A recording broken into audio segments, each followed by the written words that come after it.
The significance of this protocol is the use of a novel fluorescent Sumo-trapping UTAG protein for the detection of the protein modifier Sumo in various eukaryotic cells.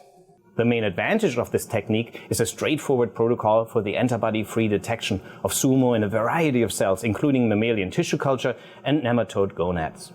Sumo plays important roles in cancer and neurodegenerative disorders, and this underscores the need for robust and reliable tools for the detection and functional analysis of Sumo-modified proteins.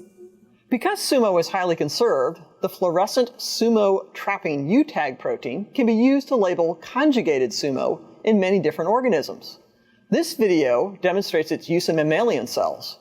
In addition, the full text describes its use in nematode oocytes. The visual demonstration of this technique provides critical hints for the treatment of cells before staining and Sumo detection.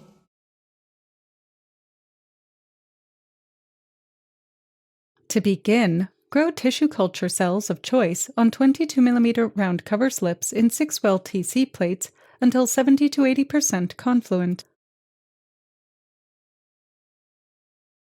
Wash the cells briefly with 1 milliliter of DPBS. To fix the cells, add 2 milliliters of fresh 4% PFA in DPBS to each well. Incubate the cells for 20 minutes at room temperature.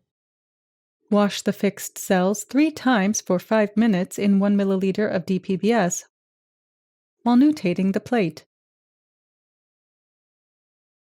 To permeabilize the cells, incubate for 15 minutes with 0.1% Triton X100 in DPBS. Wash the cells again as before.